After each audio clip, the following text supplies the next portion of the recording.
Good morning, students. Welcome to today's story time. We are going to explore the thought-provoking tale, The Painter's Daughters, and uncover its valuable lessons. आज जो हम story पढ़ेंगे उसका नाम है The Painter's Daughters. Painter कौन होता है? Painter is a person who paints pictures. Painter वो इंसान होता है जो पिक्चर्स को पेंट करता है, पिक्चर्स को बनाता है। और ये वर्ड देखिए, डॉटर, DAUGHTER। डॉटर का मतलब होता है बेटी। बेटी को हम बोलते हैं डॉटर। और बेटे को क्या बोलते हैं? बेटे को हम बोलते हैं सन, SON, सन। और SUN क्या होता है? SUN होता है सूरज। इस वर्ड को भी हम सन बोलते हैं और इसको भी हम सन बोलते हैं, लेकिन SUN होता है सूरज और SON हम बोलते हैं बेटे को। There was once a painter. एक पेंटर था who had 2 daughters, जिसकी 2 बेटियां थी। The elder one was beautiful and the younger one was ugly. Elder का मतलब होता है बड़ा, तो जो उसकी बड़ी बेटी थी वो ब्यूटीफुल थी। एंड का मतलब होता है और। द यंगर वन, जो छोटी बेटी थी, वॉज अगली। अगली का मतलब है नॉट अट्रैक्टिव, मतलब वो बदसूरत थी। और ब्यूटीफुल का मतलब होता है सुंदर। स्टूडेंट्स, मैं यहाँ पर आपको एक चीज़ बताना चाहती हूँ कि अगर कोई लड़की सुंदर है तो उसके लिए हम वर्ड यूज़ करते हैं ब्यूटीफुल, लेकिन अगर कोई लड़का सुंदर है तो उसके लिए हम वर्ड यूज़ करते हैं हैंडसम। तो अभी तक हमने स्टोरी में पढ़ा कि एक पेंटर था, उसकी 2 बेटियाँ थी। जो बड़ी वाली थी वो सुंदर थी और छोटी वाली अगली थी। The painter was elated with his beautiful daughter. ये जो वर्ड है ELATED, इसे हम बोलते हैं इलेटेड। इलेटेड का मतलब बहुत खुश। जो पेंटर था वो बहुत खुश था विथ हिज ब्यूटिफुल डॉटर, अपनी खूबसूरत बेटी से वो बहुत खुश था। एंड का मतलब होता है और। Made her the subject of all his paintings. Students, all का मतलब होता है सभी। मेड हमारी वर्ब है to make.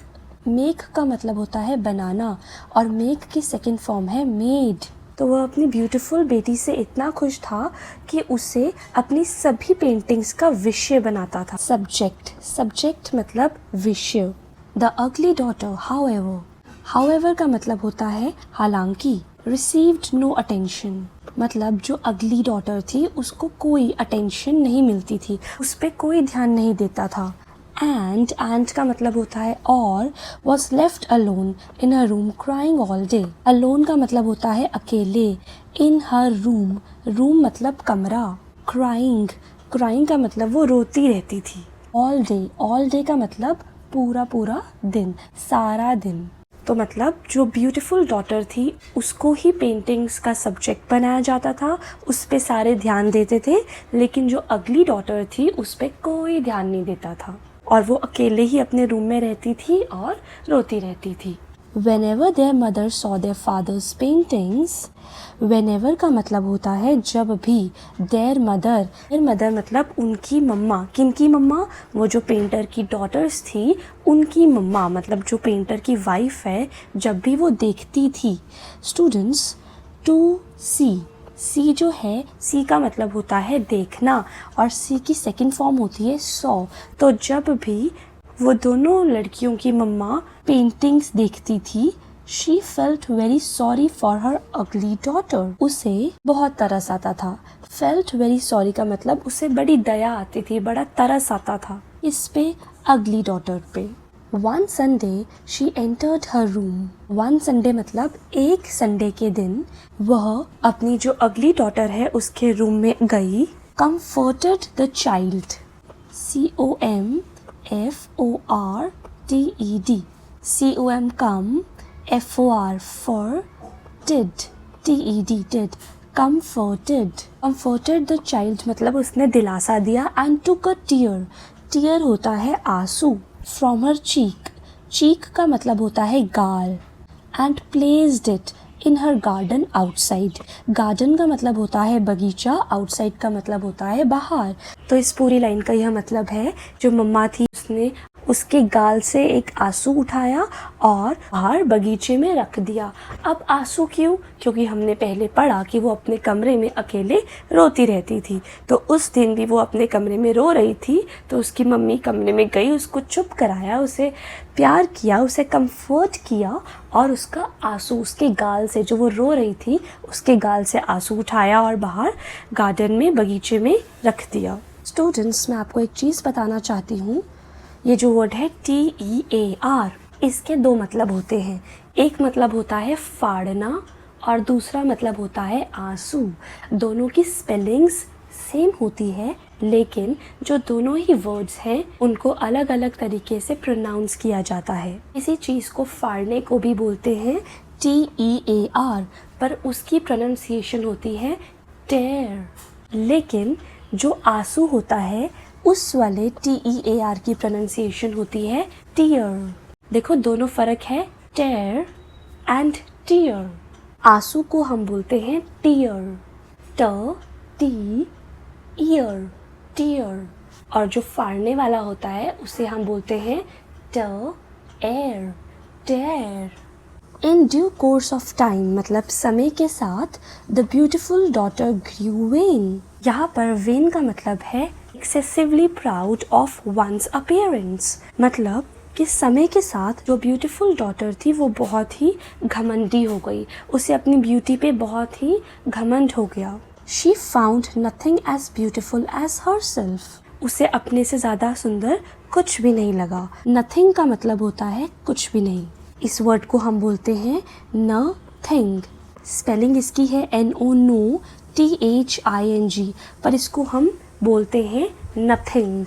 Even the paintings bye her father, इसका मतलब कि यहाँ तक कि जो पेंटिंग्स बाय हर फादर, जो उसके फादर ने पेंटिंग्स बनाई, वंस मतलब जो उसे एक बार, कभी, चेरिश्ड बाय हर, जो कभी उसे बहुत अच्छी लगती थी, seemed to her, mocking her true beauty, MOCK। Mock का मतलब होता है मजाक उड़ाना। वो इतनी ज़्यादा घमंडी हो गई थी कि जो पेंटिंग्स उसे बहुत अच्छी लगती थी एक टाइम पे, अब उसको ऐसा लगता था कि ये पेंटिंग्स भी उसकी जो असली ट्रू ब्यूटी है, जो उसकी असली सुंदरता है, उसका मजाक उड़ा रही है। मतलब अब वो पेंटिंग्स भी उसे बेकार लगने लग गई थी। उसे सबसे ज़्यादा ब्यूटीफुल, सबसे ज़्यादा सुंदर वो खुद ही लगती थी और अपने से ऊपर वो किसी को नहीं मानती थी। मीनवाइल, मीनवाइल मतलब इसी बीच, MEAN, mean, WHILE, while, meanwhile. The solitary, सॉ, SO सॉ, LILE TARY, टरी, सॉलिटरी। सॉलिटरी का मतलब होता है अलोन। द सॉलिटरी टीयर मतलब जो अकेला आंसू, which the mother had placed in the garden soil. Garden soil का मतलब है बगीचे की मिट्टी। इस लाइन का मतलब है कि इसी बीच जो उसकी मम्मी ने गार्डन की मिट्टी में एक आंसू रखा था, turned into a flower beautiful and fragrant. Turned into का मतलब वो बदल गया, वो जो आंसू था वो बदल गया किसमें? Into a flower. फ्लावर होता है फूल, एक फूल बन गया। ब्यूटीफुल, ब्यूटीफुल मतलब सुंदर, एंड फ्रेग्रेंट, फ्रेग्रेंट मतलब सुगंधित, खुशबूदार।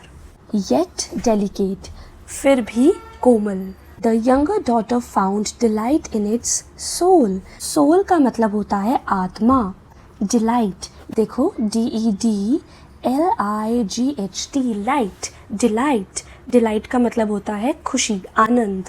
मतलब जो छोटी बेटी है उसको उसकी आत्मा में आनंद आ रहा था। उसको एक्सटर्नल ब्यूटी, एक्सटर्नल हैप्पीनेस, इन सब से कोई फ़र्क नहीं। मतलब एक्सटर्नल ब्यूटी मतलब बाहरी सुंदरता, एक्सटर्नल हैप्पीनेस जो बाहरी खुशी है, जो हमें मटेरियलिस्टिक चीज़ों के साथ मिलती है, इन सब से जो खुशी मिलती है वो उसको नहीं मिल रही थी। उसे अपने अंदर, अपनी सोल, अपनी आत्मा में आनंद आ रहा था। The colors of this treasure were so complex. Colors मतलब रंग, of this का मतलब होता है यह, इस। treasure, treasure का मतलब होता है खजाना। were so complex and vibrant. Complex मतलब कॉम्प्लिकेटेड एंड वाइब्रेंट, वाइब्रेंट मतलब ब्राइट, मतलब कि जो फ्लावर था उसके जो कलर्स थे वो इतने कॉम्प्लेक्स और वाइब्रेंट थे, इतने ब्राइट थे कि जो पेंटर था वो एक्साइटेड हो गया और जो भी उस फ्लावर को देखता था वो रेजिस्ट नहीं कर पाता था उस फ्लावर की ब्यूटी को, क्योंकि वो फ्लावर बहुत ही सुंदर था। Painter broke from his habit of painting his beautiful daughter, जो पेंटर था उसने छोड़ दी हैबिट मतलब आदत, of painting his beautiful daughter, जो उसको आदत थी ना कि वो हर पेंटिंग में अपनी ब्यूटीफुल डॉटर को सब्जेक्ट बनाता था, अब उसने वो आदत छोड़ दी। And tried, TRY, to try मतलब कोशिश करना, ट्राई की सेकेंड फॉर्म होती है ट्राइड। एंड ही ट्राइड, उसने कोशिश करी, हार्ड मतलब बहुत ज़्यादा कोशिश करी, to capture the flowers beauty in his paintings, मतलब अब उसने अपनी ब्यूटीफुल डॉटर की पेंटिंग बनाने के बजाय उस फ्लावर की जो ब्यूटी है उसको कैप्चर करने की कोशिश करी अपनी पेंटिंग्स में, उसको बनाने की कोशिश करी। आई होप आपको यहाँ तक हर एक लाइन बहुत अच्छे से समझ आ गई है। तो इस वीडियो में हम इतना ही करेंगे, बाकी की स्टोरी हम नेक्स्ट वीडियो में कंटिन्यू करेंगे। Thank you.